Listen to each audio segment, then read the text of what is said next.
Sisters who watch. Sisters who watch.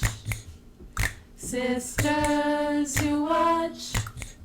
Worst of 2023. Hey, y'all. Hey. Hello. Hi. Welcome to Sisters Who Watch. I'm Shelby. And I'm Laura. And we're sisters who watch everything. TV, movies, sports, concerts, and even all of the bad content from the last year. That's right. Even We the love bad to ones. We watch. We love to watch even the bad ones. And we love talking about it even more. Today we're watching The worst content of 2023. of 2023.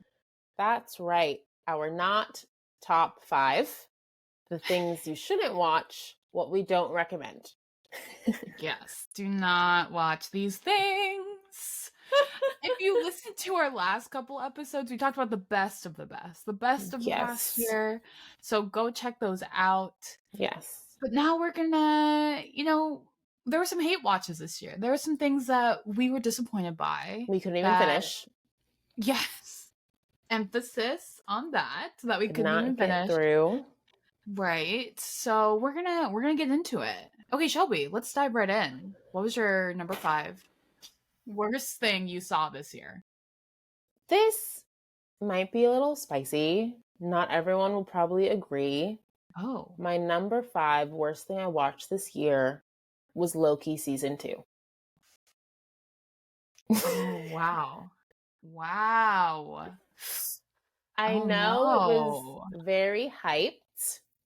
I know people were excited about it. We hadn't had a Loki show in 2 years. Mm-hmm. But I didn't even like the first season of Loki. It was confusing, too much multiverse. We talk about this in a few of the podcast episodes this year, like the Marvels and Spider-Verse. Marvel's getting out of hand. It is too confusing. It's too hard to follow. All the multiverse storylines, I don't understand. The timelines, the TWA, like, it's a lot. Like, everything about Loki does not make sense to me. Season 2 made even less sense. And what I didn't understand was why everyone was so buzzy about it. In particular, the season finale of Loki season 2. We heard multiple people say it's like the best television they've ever seen.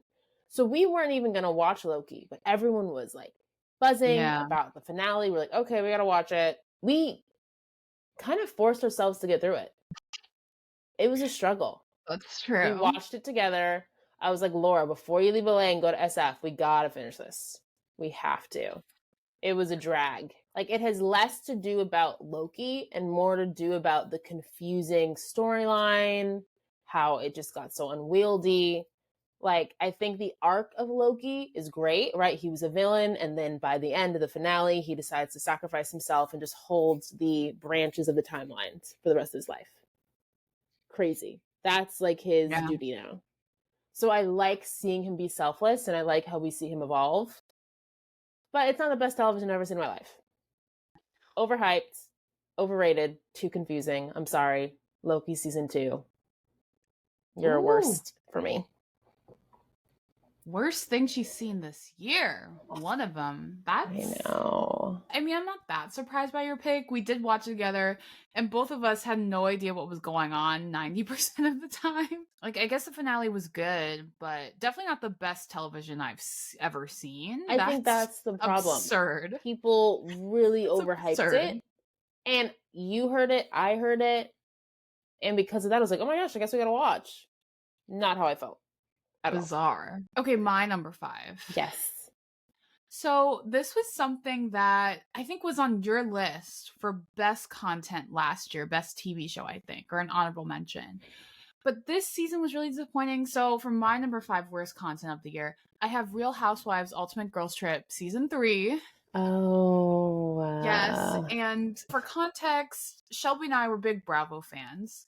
And they started doing a new series called Ultimate Girls Trip, and they bring different housewives from different franchises, and they all go on a trip together, and drama ensues. So it's kind of like Bravo All-Stars, if you will. The first 2 seasons were great. The first one had like Kyle Richards and Kenya Moore, and they went to, I think, St. Bart's, somewhere in the Caribbean. Mm-hmm. And then second season, Ugh, Dorinda Medley hosted so great. at her house in the Berkshires, and it was delightful. Both Mhm. of season 1 and season 2 were great. Shelby had season 2 as an honorable mention, I believe, last year, and that was wonderful. But this season, bad, not good. And I was so excited because we reviewed Real Housewives of Potomac earlier this year. We love Potomac, and Giselle Bryant was on this season, and we were very excited to see her. Mhm. And they also had Portia from Atlanta, Candace from Potomac. We're not Candace fans, but she was on it. And they had people from Salt Lake City and Miami. So there were people from franchises that I don't watch, like Miami and Salt Lake City. Mm-hmm. And the drama was just not good. It wasn't as entertaining. It was a drag to get through, but I was like, maybe it gets better. It did not get better. So Yikes. don't watch it. I was very disappointed. And Giselle looked a little unhinged at times during the season. Oh no. She was she brought a bottle of Clase Azul tequila to the trip to Thailand. Mm-hmm. And she was going on and on about this bottle, and then someone takes it. Someone from the group takes the bottle, and she's like, who stole it? But no one is saying anything, and she knows that someone stole it, so she was interrogating everyone. She's going into all their rooms and like ripping up their bedrooms to try and find the tequila bottle, and she never found it. It was a big deal, and Giselle would not let it go, and I was like, this is a lot. Someone It probably just threw like it out. wasn't. They stole it. They showed in the final episode they stole it, and they like were hiding it outside, like in an outdoor shower or something. And they're like, haha, hee hee, we have Giselle's bottle. Yeah, it was a mess. It was not a great season. Yikes. So yeah, that's made my list, unfortunately. I didn't watch it because I didn't hear good things. You didn't recommend it, so I was like, oh well. No. I'll skip this one. Yeah. But there's a new season coming out with a bunch of New York City housewives from past seasons. So Roni Legacy. Very excited about that. Roni Legacy. On to my number 4.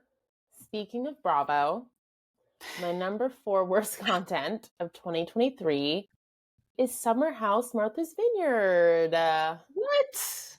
I know. What? I really hate to say it, especially because we love Martha's Vineyard. We love Black people vacationing. We love Black reality shows. But this one missed the mark for me. I could barely get through it. I saw the first 2 episodes and stopped. It felt like the cast didn't really have chemistry. No. Basically, this main girl decides, oh, let's go to Martha's Vineyard. Let's get a house and let's invite our friends.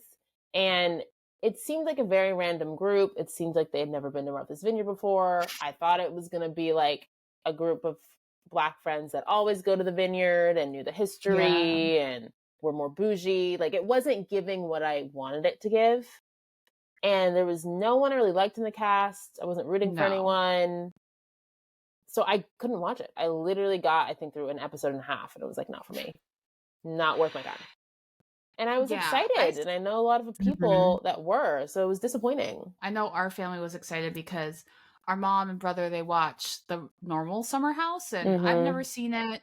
I watched a few more episodes than you. I think I maybe watched 4 or 5, but it got so bad. And like you said, no one was likable. You didn't root for anyone. Kind of like what you were saying. I think this is what happens when you don't have Black writers or producers or just Black people in the room.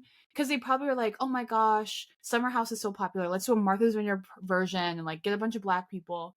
But I don't think the people behind the show know what Martha's Vineyard is about, or like the legacy and history of Black people in Martha's Vineyard. Because it felt like these were a bunch of like wannabe influencers who have maybe visited Martha's Vineyard once and were just like kind of crazy and likes to party. And that's not what it didn't make and sense. that's not the legacy of Black people Martha's Vineyard. To like They're Miami. Not people. We want bougie Black people who have been raised going. Yes, that's what we want to see. We want to see Malia and Sasha Obama vacationing with their friends in Martha's Vineyard. That's what we want. But they gave us like like in Summer House, the normal one, they take these young influencer party people and put them in a house in the Hamptons. But you can't do that with Martha's Vineyard. It's not the same thing. No. It's a different legacy. And it just felt like such a misrepresentation because I feel like non-Black people are watching this and they're like, oh, this is what Martha Vineyard's about? No, it's not at all. Not at all. I agree. Ugh, I was really disappointed. But it's getting a season 2, so someone's watching it. So my number 4? Yes. Okay.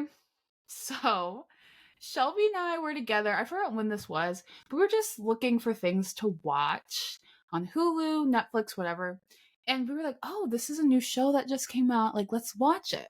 So my number 4 is Not Dead Yet. Oh starring, my gosh. Gina Rodriguez. Yikes. It's a good one. That's a good choice. And Shelby and I were like, oh my gosh, we love Jane the Virgin. Let's see what the show is about. I kid you not. We could not get through an episode. We watched like half an episode. It was and we're like, so bad. Gina played a writer who had left her job but decides to come back, but without her man, and is demoted to writing about obituaries, yeah. Yes. And she's unhappy, and it just is not funny at all. I was like, is this a comedy or what's going on? We watched at least 10 minutes and we didn't laugh once. Not once. And we were like, what? Okay, here's the description of the show. Nell Serrano, a broke and newly single self-described disaster, works to restart the life and career she left behind 10 years ago. When she lands the only job she can find, writing obituaries, she starts getting life advice from an unlikely source. Huh. But, apparently it's getting a season 2. No. I don't believe that. Yes. I don't believe that. Season 2. No. Premiering February 7th, 2024. Who watched that? That's crazy. I don't know anyone who's watching this show. But maybe some people are, and if you are, let us know how it is. Maybe it got better after the first episode, but we could not get through the first episode. Good for Gina. She's getting a season 2. I hope it's doing well. I personally thought it was like really bad. The pilot, at least, was really not good. So, oof. Wow. That's a shocker. Not that you picked it, but that it's been renewed. Right? Bizarre. Okay. Moving on. In the trenches. Yeah. Number 3. This is tough because, I don't like coming, for things too hard, but this is the episode. This is what we're doing. We got to make tough decisions. So my number 3 worst content of 2023 is the Netflix movie Your Place or Mine. Oh, I've heard of this one. Okay. I love myself a rom-com.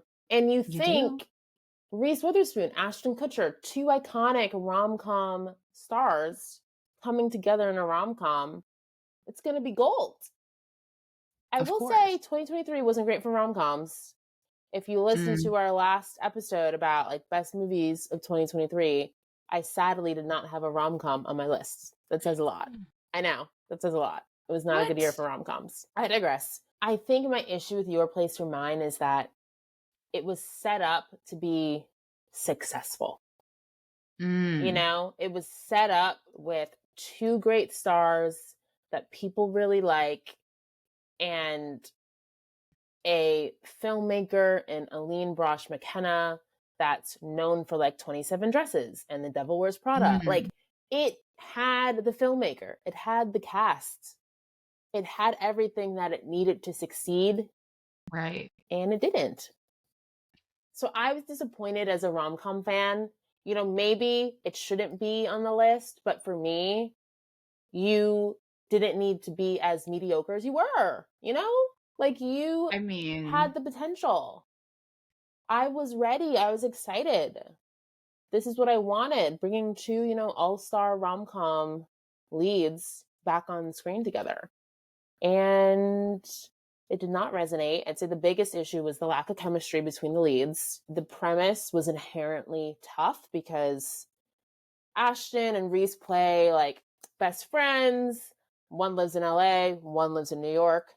They do like a house swap because she is looking for a job, so she goes to New York, and Ashton's like, oh yeah, like I'll, go to your place. I'll be a single dad, take care of your son for you while you do that. So they're barely together in the movie, and that's tough with a rom-com. They're like in opposite places, and they just show scenes of them talking on the phone and like split screen, and they really don't connect together until like the end.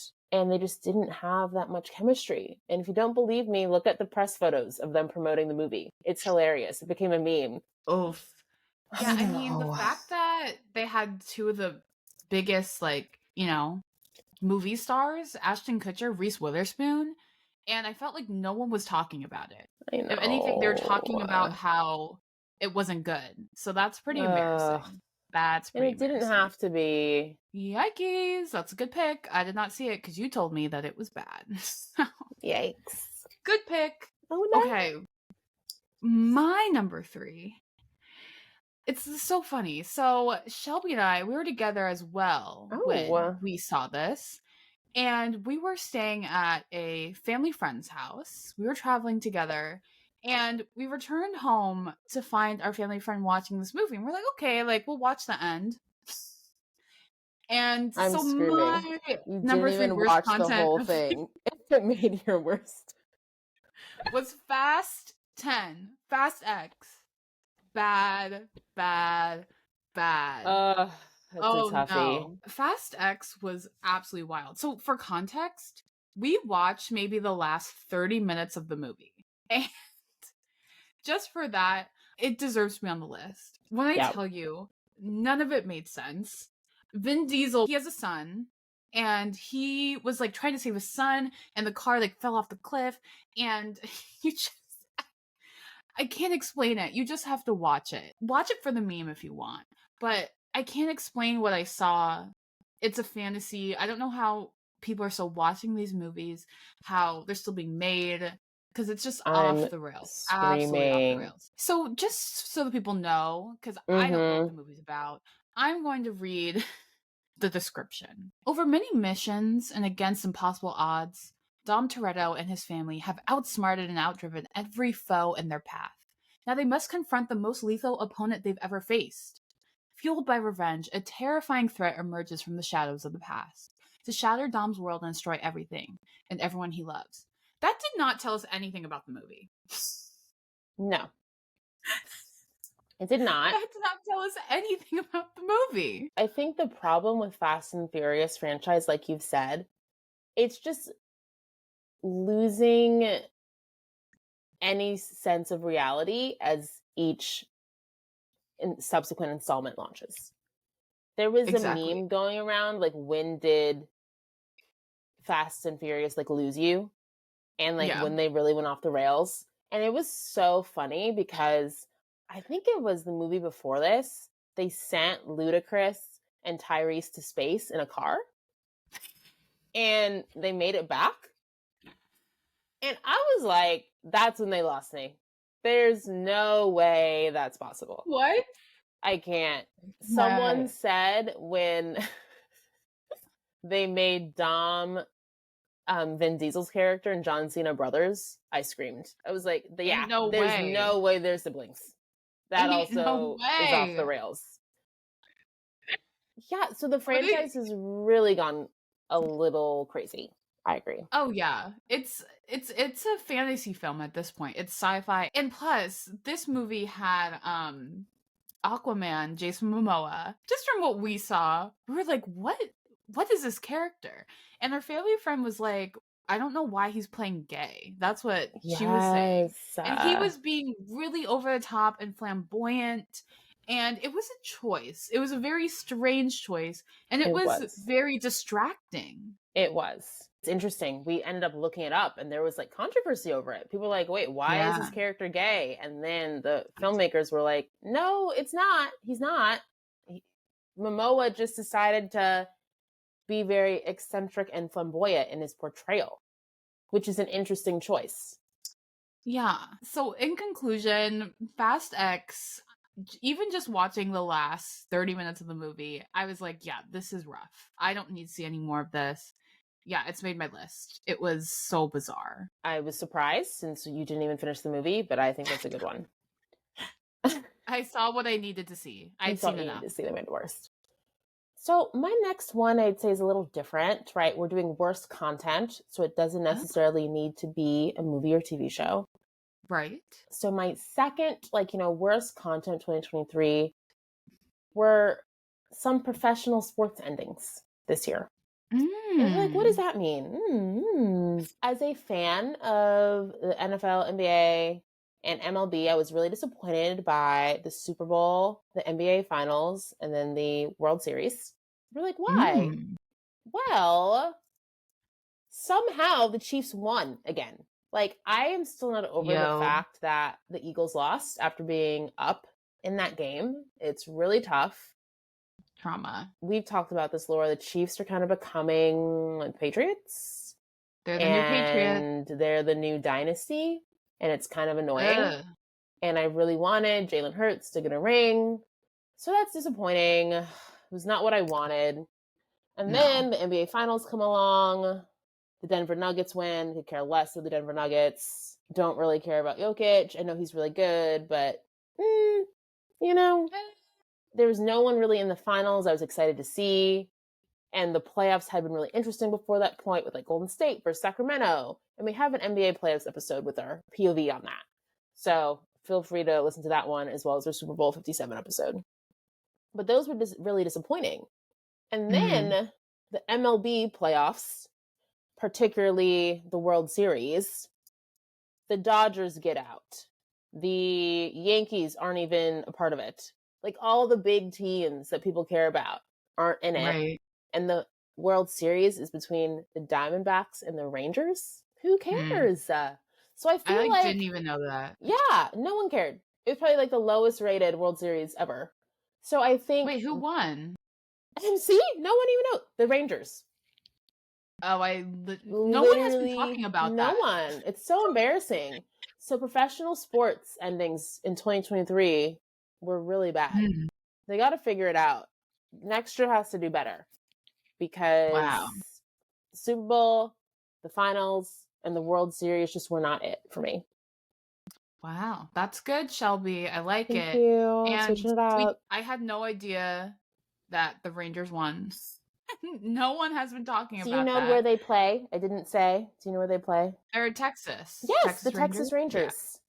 Yeah. And they play the Diamondbacks. Do you know where they play? Arizona. Yes, look at you, Laura. Me. Sporty girl. Yes, we like sports. See, yes, we know we're sports ladies. Right. We know we're sports. And we talk about the NBA and the NFL at length in our Super Bowl episode and NBA playoffs episode. So listen to those for our take on the whole season and how we were not happy with those endings. No. Yeah, not at all. Your number two. My number two, I feel like you might agree with this. Ooh. My number two is Love is Blind Season 5. Completely agree. 100%. Almost had it on mine, but it was tough decision. Right. 100%. And it's so funny because if you listen to our best TV episode, I have Love is Blind Season 4. We've been just ping-ponging whiplash with Love is Blind this year. Because Season 4 was so good. I loved that season. Brett and Tiffany are so iconic. So much drama, but so much love and romance in that season. Yeah. But Season 5 was Train wreck. Bad. It was so bad. Waste it makes of me time. like angry thinking about it. Yeah. Why did I watch all that? Waste of time. Milton and Lydia? Are you kidding me? It literally Are you kidding? Is crazy that's the couple we root for. That's the couple? No. This is insane. Izzy is a clown. Plastic cups, girl bye. And Uche is a clown. Uche. This was giving season 3, like Bartice and Cole. Cole. It was giving toxic men, no romance, no good couples. We only got to see 2 couples make it to the altar. Like, the last half of the season was so boring. Everything about the season was bad. Everything. And it's just so sad because that's a show that I know we both really enjoy and look forward to. So I was like, yes, new season of Love is Blind. Season 4 was amazing. And then this season was just garbage. Trash bag the entire time. Ugh. Listen to our 2-part episodes on Love is Blind Season 5. We have 2 really good ones analyzing why it was a train wreck. Yes. We do a deep dive, so check those out. Okay, oh my gosh. Now we're on to our dishonorable mentions. Yes. Shelby. So I'm going to talk about these together. I really hate having them on this because I know some people liked them and I'm all here for representation. They just did not resonate with me. So that's my big caveat. My first is Survival of the Thickest, Michelle Buteau's comedy on Netflix. I wanted to love this show so bad. Everyone was like, oh my gosh, you gotta listen and watch. It's so funny. I didn't laugh at all. I was like, there's no way this is a comedy. I laugh at everything. Laura, I felt so bad I didn't like it. I still feel bad I didn't like it. As a fellow curvy Black woman, wanted to support. The title's dope. The trailer looked funny. Like, the cast looked good. Like, everything about it seemed great. And it just did not resonate with me. I second what you're saying. So everyone was talking about it. I know. I'm a Michelle Buteau fan. She hosts The Circle, which is a wonderful, wonderful she's so show. Funny. Yeah, she's so funny. And I also was like, Survival of the Thickest, great name. But I will say, Survival of the Thickest is a better title for a competition show. Like, there should be like a curvy woman competition show, and Michelle Buteau can host it. Yes, and she can host it. And I don't know what they're competing for, but something like that's what I would want from a title, Survival of the Thickest. Like, to be the new Ashley Graham, like a modeling competition, maybe like America's Next Top Model. Oh my gosh, the next plus size. Yes, I love. I'm telling you, we should be producers. Hire us. Someone hire us. That's such a good show idea. I would watch that right now. Because I was thinking it's something like Lizzo's Watch Out for the Big Girls, right? Yes. Ooh. I love the idea to be the next, Ashley Graham, curvy model, and Michelle Buteau host. Ding, ding, ding, ding, ding. Come on. Winner. Come on, Netflix. Wow. Make it now. Do it. With that in mind, I saw one episode of Survival of the Thickest, and I was like, wait, this is not funny. I also didn't laugh. I saw recaps online, and it didn't resonate with me. So I second that. Ugh, I really hate to say it. And I think I saw an episode and a half, and I was like, I just can't. Ugh. Yeah. So hate that that's on here. And then the second one, The Other Black Girl. Again, I'm here for the representation. I'm happy to see stories being told. This is one Laura and I start watching together. It's on Hulu. Yeah. It's based on a book. And we just didn't get into it. And we gave it a shot. We watched 3 episodes. 3 or 4 episodes. I think for me, the reason why I didn't, it's kind of like a mystery thriller set in the corporate workplace with 2 Black girls kind of competing. You're used to being the only Black girl, then someone comes and it's like, oh, I'm not the only Black girl anymore. And they start competing. And it was triggering for me as a Black woman who's worked in corporate spaces. I was like, I do not want to see Black women tearing each other down in the workplace. I was like, I don't like it. I don't want it. It's triggering. I, from personal experience, could not watch. But I know a lot of people that really like the show, really like the book, are fans.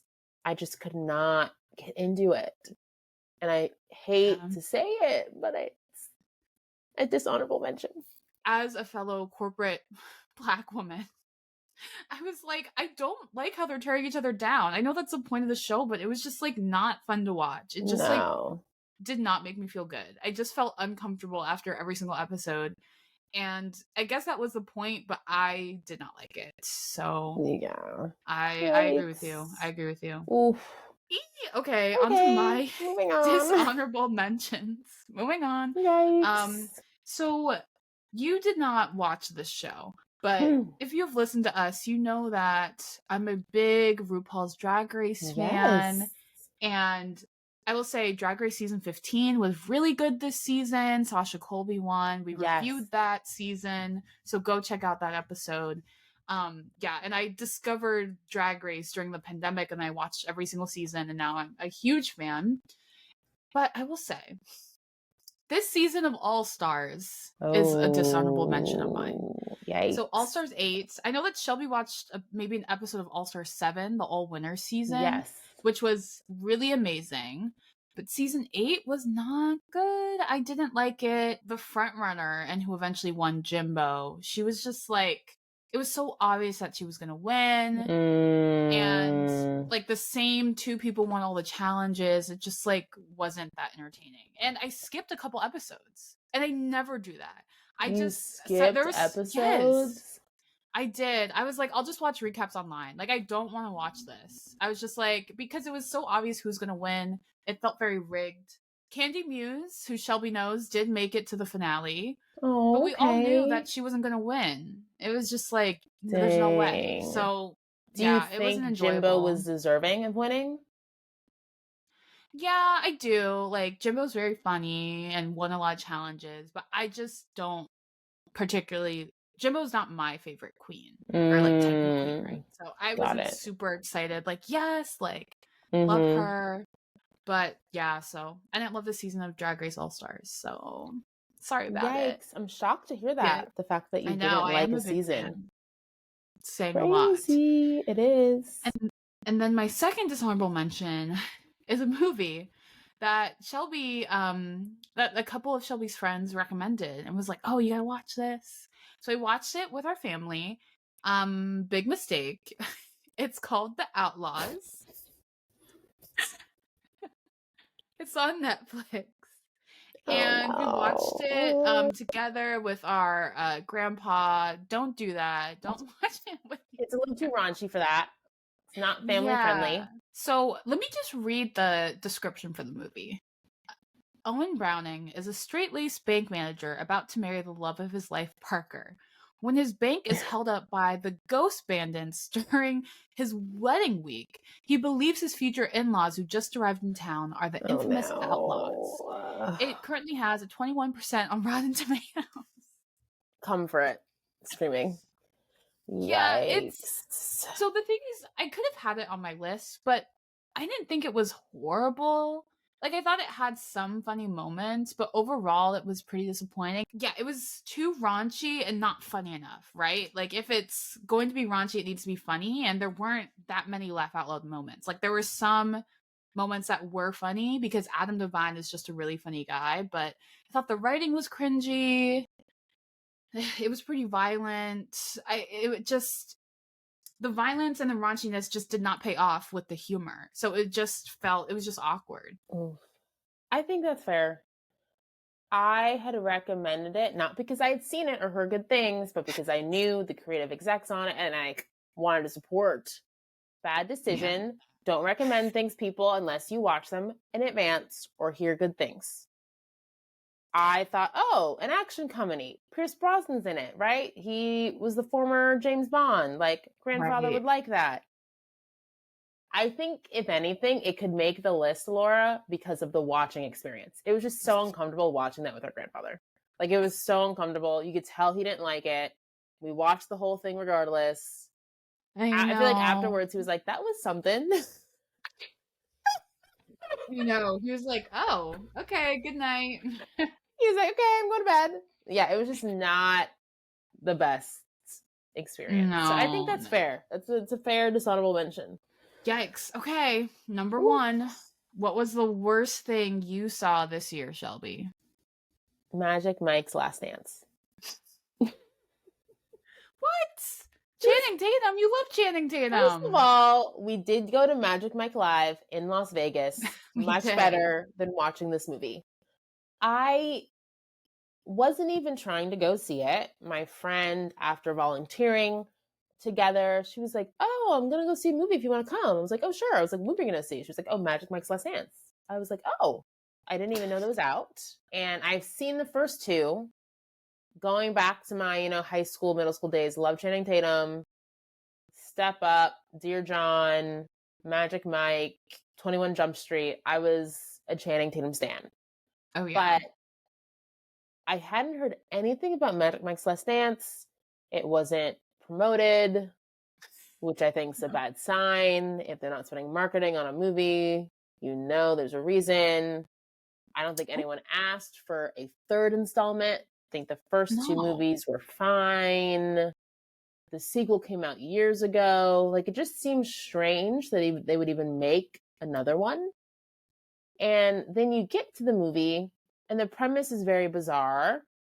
Mike, Channing Tatum's character is, somehow like in Florida, struggling for money, and he meets Salma Hayek while he's working a party. She invites him to his room, and then they have this very extravagant time. And then she's like, you should come with me back to London. I'm about to go home to London. You should come with me to London. He comes with her to London. She's like, I have a job offer for you. And it's to run a West End show that she just inherited from a divorce. And she wants to turn the traditional West End show to like a burlesque Magic Mike show. And it is just like the most far-fetched storyline I've ever heard in my life. Just seems like a money grab that wasn't successful because not many people saw it. I feel like it came and went. And it was not worth the money I spent for it because this was a Sunday afternoon. It was not $5 Tuesday. It was not matinee. Oh, no. I don't have A-list or subs or whatever it is. So I paid a full price ticket to see Magic Mike's Last Dance. Ouch. And it was not worth it. Oh, no. I'm sorry, Channing. I'm sorry. You betrayed him. I know. I had to. Yeah, I remember you told me when you saw it that it was really bad. Yikes. Yikes. Oof. Yikes. But yeah, Magic Mike Live is a lot better, so. So yeah, go there. Go to Vegas. Don't see the movie. Go to Vegas. Yeah, go to Vegas. See the live show. Do not see the movie. Respectful pick. Tough. I don't think anyone would disagree with you. So. Okay, so my number one thing, the worst thing I saw in 2023 was Bachelor in Paradise. I knew you were going to say that. I didn't even watch it, but I've just heard such awful things. Please tell the people why it was so bad. Oh my gosh. Okay, so Bachelor in Paradise, this was the 9th season, so it's been going on a while. And basically, the rejects from The Bachelor and The Bachelorette all come onto a beach to date each other. You said rejects. I'm screaming. I mean, that's what they are. You're right. That's what they are. So the people who didn't get engaged go to the beach to try and meet the other people from the show and get engaged in Mexico, on a beach in Mexico. For a long time, Bachelor in Paradise was the best part of the Bachelor universe. It was so good. And this show was also on your worst list last year. It was. It was. It's been on a downward trend. It got worse. At least last season was like very dramatic and messy, and there were some couples that came out of it, right? It had the Victoria and Johnny mess, Greg Grippo. That was last season. Like, that was entertaining, right? But this season, there was a storyline that this girl, she was like backed up and she hadn't like gone to the bathroom for like over 2 weeks. That was a storyline. Oof. First of all, that's disgusting. Second, that should not be a storyline on a reality dating show. It was a really, really big storyline. So she had to leave for that medical emergency. She was dumped from the island. And then the beach. All the couples were bad. 2 couples got engaged at the end. Aaron B. and Eliza. Ugh, what a step down for her to go from Rodney to Aaron B. Aaron B. I feel it's so interesting. So many people agree with us. Something's just off with Aaron B. from Charity season. Something is off with him. I was not a fan from the jump. Not at all. And then Kat, who was on Zach's season. Was she the mean girl? Kind of the villain. Okay, yeah, she was a villain, mean girl. And then she was with John Henry, who was on Charity season. And they Why don't I remember him? He was pretty irrelevant. Okay. He was barely on the show. So there are 2 couples that got engaged. And within a week of the finale, they both broke up. They both ended their engagements or announced their end of their engagements. And Avon and Kylie, they left the beach together. Avon was not ready to get engaged because, of course, and Kylie was, but they're like, okay, we're gonna leave the beach together. Avon was like, you have nothing to worry about. We're gonna stay together. Do you trust me? You have Yikes. nothing to be concerned about. Yikes. News comes out. They're broken up, and Avon has been cheating on Kylie this whole time with multiple people. I can't. I'm like, this what clown. a waste of time not to have watched that season. Find out, oh, the 3 couples were all jokes. We're all jokes. They're all gone. Nope. They within a week, less than a week of the finale airing, all of the couples were broken up, and I was just like, this was the biggest waste of time. What a joke. The season was so bad, and I didn't really want to watch it, but I had friends who were watching it. I watched in a group, so I was like, okay, sure, like I'll keep watching it. But it was so disappointing. So yeah, worst thing I saw this year. Oof. It ended poorly. It was not good in the middle. And especially when you compare it to how good like Love Island was this year and other reality shows we talked about, like Claim to Fame or House of Villains or Queen's Court. Like the Bachelor franchise is lucky they had the Golden Bachelor, because if they didn't, they would be so irrelevant. Like everyone else is on their heels. I know reality TV is getting better and The Bachelor is getting worse. This is why they need to abandon the regular Bachelor and just keep the Golden franchise going. That's the only thing that's working right now. It's working. It's true. Keep it going. Oh my goodness. Well, these were good lists, Shelby, even though they were full of bad things. I know. But I respect the list. We were respectful. We gave thoughtful opinions. Yes. And we didn't have any overlap, did we? No, we didn't. So that's like good. That. Proud of us. More diversity in our picks. Yes. Amazing. Well, if you enjoyed hearing about our horrible list this year, please give us 5 stars. Let us know what you think. 5 stars on Apple Podcasts and Spotify. And make sure you subscribe to our pages on Apple Podcasts and Spotify so you get updates when we post new videos and episodes. Also, make sure you subscribe to our YouTube page and catch our content on there. And follow us on Instagram at Sisters Who Watch and all our other social media platforms. TikTok, Twitter, LinkedIn, we're there, and go give us a follow. Yes, we're everywhere, y'all. We appreciate the support. We want to hear from you, so please DM us on social media. You can also email us, sisterswhowatch@gmail.com. We're so grateful for your support. Thank you so much for listening. Thank you. Bye. Stay watching.